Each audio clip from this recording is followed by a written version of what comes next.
ಅಮೃತಧಾರೆಯ ನಾಳೆಯ ಪೂರ್ತಿ ಕಥೆನ ಈಗಲೇ ತಿಳ್ಕೊಳ್ಳೋಣ ಬನ್ನಿ ನನ್ನ ವರ್ಣನೆಯಲ್ಲಿ. ಭೂಮಿಕಾ ಮತ್ತು ಆನಂದ್ ಬೇಹುಗಾರಿಕೆಯಲ್ಲಿ ಭೂಮಿಕಾಗೆ ಎಲ್ಲ ಸತ್ಯ ಗೊತ್ತಾದ ಮೇಲೆ ಈಗ ಕೊನೆಗೆ ಶಕುಂತಲಾಗೂ ಸತ್ಯ ಹೋಗಿ ಮುಟ್ತಾ ಇದೆ. ಹೇಗೆ ಅಂತೀರಾ, ನಂಜಮ್ಮ ಒಂದು ಫೋನ್ ಮಾಡಿಬಿಟ್ಟು ಶಕುಂತಲಾಗೆ ಅಲೋ ಅಂತಾಳೆ. ಮತ್ತೆ ಯಾಕೆ ಫೋನ್ ಮಾಡಿದ್ಯಾ, ನನ್ನ ಹತ್ರ ಯಾವ ದುಡ್ಡು ಇಲ್ಲ ಅಂತ ಶಕುಂತಲಾ ಬೈಯಕ್ಕೆ ಶುರು ಮಾಡ್ತಾಳೆ.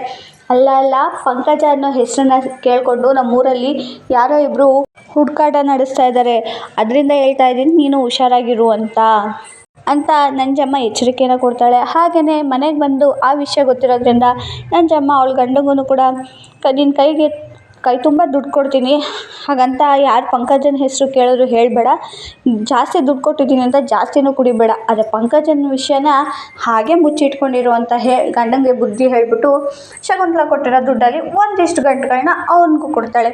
ಅದೆಲ್ಲ ಆದಮೇಲೆ ನೈಟ್ ಟೈಮು ಗಂಡಸರು ಕೇಳಬೇಕಾ, ಅದು ಹಳ್ಳಿ ಕಡೆಯವರು ಫುಲ್ ಟೈಟ್ ಆಗಕ್ಕೆ ಬಾರ್ಗೆ ಹೋಗಿರ್ತಾರೆ. ಅದೇ ಬಾರ್ಗೆ ಈಗ ಭೂಮಿಕಾ ಆನಂದನ ಕಳಿಸಿದ್ದಾಳೆ.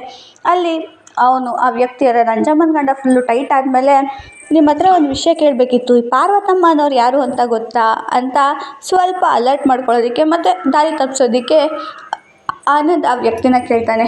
ಪಾರ್ವತಮ್ಮನ ಆ ಥರ ಈ ಊರಲ್ಲಿ ಯಾರೂ ಇಲ್ವಲ್ಲ ಅಂತಾನೆ.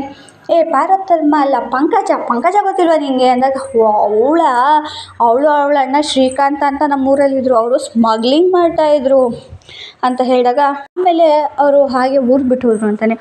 ಸ್ಮಗ್ಲಿಂಗ್ ಮಾಡ್ತಿದ್ರಲ್ಲ ಅದರಿಂದ ಊರು ಬಿಟ್ಟು ಹೋದ್ರಾ ಅಂತ ಆನಂದ್ ಕೇಳಿದಾಗ, ಅಲ್ಲ ಅವರು ಸ್ಮಗ್ಲಿಂಗ್ ಮಾಡ್ತಾ ಸಿಗಾಕೊಂಡ್ಬಿಟ್ರು ಅಂತ ತಪ್ಪಿಸ್ಕೊಳಕ್ಕೆ ಹೋದಾಗ ಒಬ್ಬ ವ್ಯಕ್ತಿನ ಕಾರ್ ಆಕ್ಸಿಡೆಂಟ್ ಮಾಡಿ ಸಾಯಿಸ್ಬಿಟ್ರು, ಇನ್ನು ಜೈಲಲ್ಲಿ ಹೋಗಿ ಮುದ್ದೆ ತಿನ್ನಬೇಕಾಗುತ್ತೆ ಅಂದ್ಬಿಟ್ಟು ತಪ್ಪಿಸ್ಕೊಂಡು ಇಲ್ಲಿಂದ ಹೊರಟೋದ್ರು ಅಂತ ಹೇಳ್ತಾನೆ. ಆಗ ಆನಂದ್ಗೆ ಡೌಟ್ ಬರುತ್ತೆ. ಈಗ ಇದನ್ನೆಲ್ಲ ತೊಗೊಂಡೋಗಿ ಅವ್ರ ಅದಕ್ಕೆ ಭೂಮಿಕಾಗೆ ಹೇಳ್ತಾನೆ. ನನ್ನ ಪ್ರಕಾರ ಆ ಸತ್ಯದ ವ್ಯಕ್ತಿ ಯಾರು ಬೇರೆ ಆಗಿರೋದಿನ ಗೌತಮ್ ಅವ್ರ ಅಪ್ಪನೇ ಆಗಿರ್ತಾರೆ ಅಂತ ಅಂದ್ಕೊಂಡಿದ್ದೀನಿ. ಗೌತಮ್ ಅವರಪ್ಪ ಆಕ್ಸಿಡೆಂಟಲ್ಲಿ ಸಾಯೋದಕ್ಕೆ ಮುಂಚೆ ಏನೋ ಒಂದು ಸ್ವಲ್ಪ ಮಾತನ್ನ ಶಕುಂತಲಾ ಹತ್ರ ಹೇಳಿರ್ಬೋದು, ಅದನ್ನು ದೂರದಿಂದ ಗೌತಮ್ ನೋಡ್ಬಿಟ್ಟು ಅಪಾರ್ಥ ಮಾಡ್ಕೊಂಬಿಟ್ಟು ಶಕುಂತಲಾನೇ ನಾನು ಎರಡನೇ ಅಮ್ಮ ಆಗಿರ್ಬೋದು ಅನ್ನೋದನ್ನು ಅವ್ನು ಅಂದ್ಕೊತಾನೆ. ಅದನ್ನೇ ಸತ್ಯ ಅಂತ ಶಕುಂತಲಾ ಅಲಿಯಾಸ್ ಪಂಕಜ ಗೌತಮ್ ಮನಸ್ಸಲ್ಲಿ ಬೇರೂರಿಸ್ತಾಳೆ. ಇದಿಷ್ಟು ನನ್ನ ಊಹೆ. ನಿಮ್ಮ ಊಹೆ ಏನು ಅಂದ್ಬಿಟ್ಟು ಕಮೆಂಟ್ನಲ್ಲಿ ತಿಳಿಸಿ. ವಿಡಿಯೋ ಇಷ್ಟ ಆದರೆ ಲೈಕ್ ಮಾಡಿ, ಶೇರ್ ಮಾಡಿ, ಸಬ್ಸ್ಕ್ರೈಬ್ ಮಾಡಿ. Thank you for watching.